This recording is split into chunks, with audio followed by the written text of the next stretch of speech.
মিতা, তোমার তো সন্তান হয় না, পরীর সন্তানকে নিজের সন্তান মনে করো। তাহলে কি এই বাচ্চা তোমার? এত বড় বদনাম খোকন, তুই একবার বাবা বলে ডাক। দাদা দাদা। ভাই দাদা, তোমার বুকে আমার প্রাণ থাকে। এখন থেকে তোর সন্তানের বুকেই থাকবে তোর প্রাণ। আকাশবাণী কি বলে গেল? না, জন্মানোর সাথে সাথেই বাচ্চাটাকে বাগানে পুঁতে দেবো। বিজয় পরীর সন্তান হবে, চল আমরা ডাক্তারকে ডেকে আনি। মিতা, তুমি পরীর কাছে থাকো। রুকো যারা। পরি, যদি দিস জোরে জোরে ব্যথা, তবেই বেরোবে বাচ্চার মাথা। পরি বেহুশ, যাই বাচ্চাটাকে বাগানে পুঁতে দিয়ে আসি। ভাই তাড়াতাড়ি চল।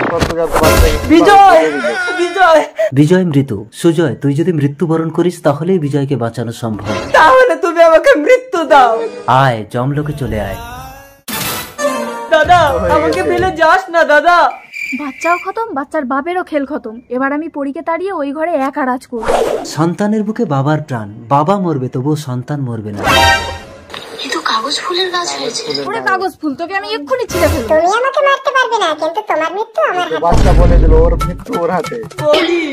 এ কি ঠাকুরপো, তুমি কেন? তোমার দাদা কোথায়? দাদা। বৌদি, পরীর কি সন্তান হয়েছে? তোমার পরীর মৃত সন্তান হয়েছে, সেই জন্যই তো তোমার দাদা মারা গেছে। পরীর যদি মৃত সন্তান হয় আমি মরবো, দাদা কেন মরবে? এবার বুঝতে পারছো তো ওই বাচ্চাটা কার? পরী। এই চরিত্রহীন, তুই মৃত সন্তানের জন্ম দিয়েছিস বলে আমার দাদা মরলো। বেরিয়ে যা আমার ঘর থেকে। চিন্তা করো না ঠাকুরপো, আমি তোমাকে সন্তান দেব। ভেতরে চলো। বিজয়, তোর সন্তান বাগানে কাগজ ফুল হয়ে ফুটে আছে। যদি কোনোদিন অচিনপুরে রাজকন্যা এসে স্পর্শ করে তবেই সে মানুষ রূপ নেবে।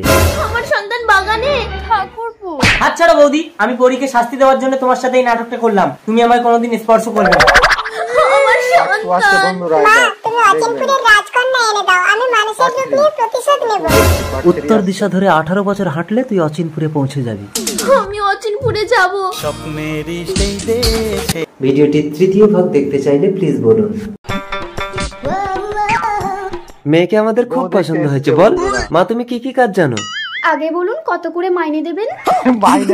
মাইনে দেবো মানে? না, আপনি কাজের লোক খুঁজতে এসছেন না বউ খুঁজতে এসছেন? খোকা, বাড়িতে যদি চাল না থাকে তোমাকে কি রান্না করে গিলাবো স্বামী? এই নাও, এই সোনার চুড়িটা বিক্রি করে কিছু টাকা আনো, সংসার চালাবো। কিরে বোকা, কোথায় যাবি? বউ সোনার চুড়ি দিয়েছে, বিক্রি করতে যাচ্ছি। নিয়ে আয়, আমি কিনবো। এই নাও। অরিজিনাল সোনা। এই নে টাকা।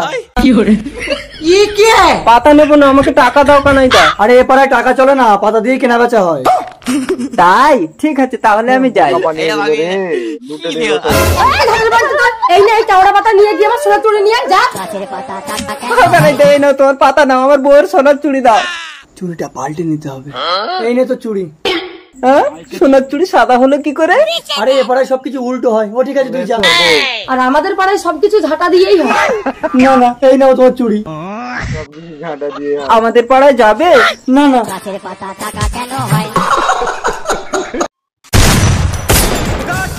পাকিস্তান বাঁচতে যদি চাস তো পালা।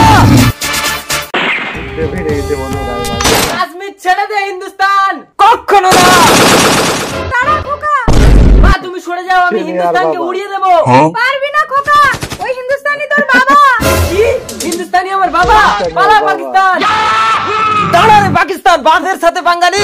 ওগো, তুমি ওকে ক্ষমা করে দাও, ও তোমার ছেলে। এই দেশের জন্য আমি বউ বাচ্চা সব বিসর্জন দিতে পারি। বউ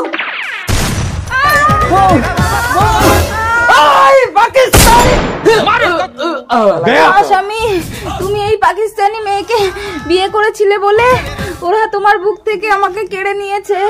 তুমি ওদের কাউকে ছাড়বে না। হিন্দুস্তান জিন্দাবাদ।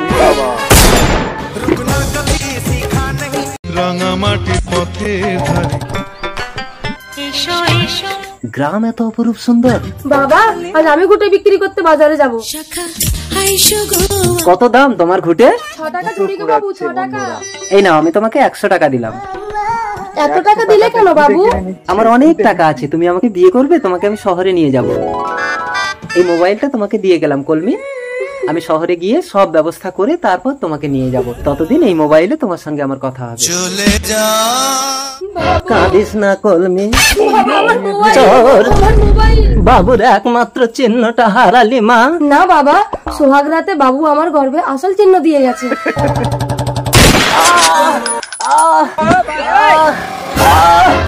আমি কেন কিছু মনে করতে পারছি না?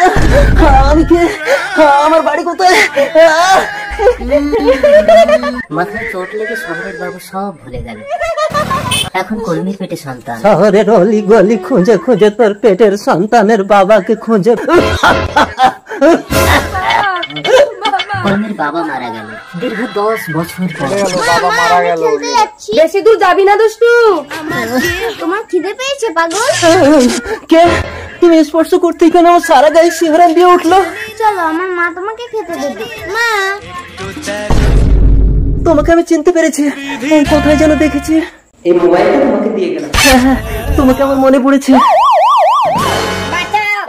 তার মানে এটা আমার মেয়ে। এই তোর আমার মোবাইল চুরি করেছিল। হ্যাঁ ম্যাডাম, এই নিন আপনার মোবাইল। চল। আমার কলমি। তোর মতো কাপুরুষের ঘর আমি করব না। আজ 12 বছরে একটা বাচ্চা হয় না? তাতে ভাসুরের কি দোষ দিদি? তোমার দেওয়ার তো বাড়ি ছিল না, আমার এই বাচ্চাটা ভাসুরের জন্যই হলো। তার মানে তুই কি বলতে চাইছিস আমি বাজা? এই গুড খা খা খা। এই দেখ আমার বিয়ের আগের বাচ্চা। তাহলে এখন বাচ্চা হয় না কেন বউ? কলা গাছে তো একবারই ফল হয়, এই তো তোমার কলার কাঁদি। আবার কি করে হবে? এবার গাছ গোড়া থেকে কাটো। আমি অন্ধ যে। আরে আস্তে আস্তে, আমি আপনাকে চোখ দান করবো, চলুন।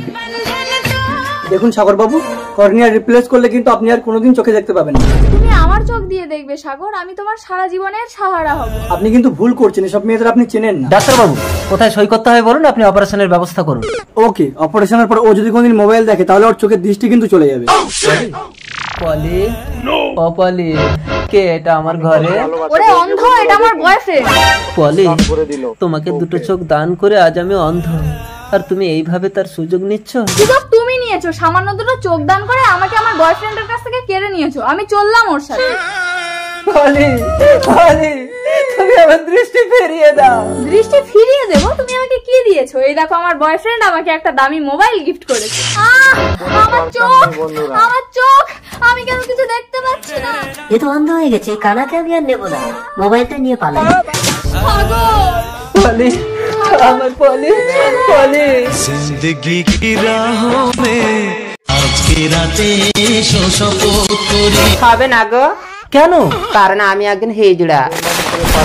তাহলে তুমি এভাবে আমার জীবনটা নষ্ট করলে কেন? আমি তোমাদের সমাজে থাকতে চাই, আর আমার সাথীরা জানতে পারলে আমাকে নিয়ে চলে যাবে, আর বাড়ি বাড়ি কি ছেলে নাচাতে হবে। বাড়িতে কে আছে বেরিয়ে আয়, আমরা খবর পেয়েছি আমাদের সাথী আশাকে বাড়ির মধ্যে বিয়ে করে এনেছে, ভালো ভালো আমাদের হাতে তুলে দে বলছে। হ্যাঁ, তো আমার পায়ে পড়ে তুমি আমাকে ওদের হাতে তুলে দিও না গো। আমার লাল বাটা বিলে বুগাছে ধরেছে। এই মধ্যে শুবি আয়। এই বলে সরে তুই চুপ করে, এই মধ্যে আমাদের সাথী আশাকে বের করে দে। হ্যাঁ, কই তোমাদের কোনো সাথী তো এখানে নেই? তুই স্যার, আমরা ঘরে ঢুকে তোর বউকে হাত লাগিয়ে দেখবো। হ্যাঁ, দরজা খোলো। চল রে হিজড়া, তো বিয়ে করে সংসার করে স্বাদ আমরা মিটিয়ে দেবো। হ্যাঁ, ওকে তোমরা নিয়ে যেও না, ও আমার ঘরে বউ হয়ে থাকবে না, ওকে আমি দেবী রূপে পুজো করব। তুই আমাদের দেবীর আসনে জায়গা দিলি, এই নে আমাদের আশাকে তোর হাতে তুলে দিলাম, আর এখানে একটা অনাথ আশ্রম খোল, সেই আশ্রমে যা খরচা আমরা চালাবো। হ্যাঁ, আর সেই আশ্রমের নাম হবে দেবী আশালতা অনাথ আশ্রম। भगवान नजर आता है।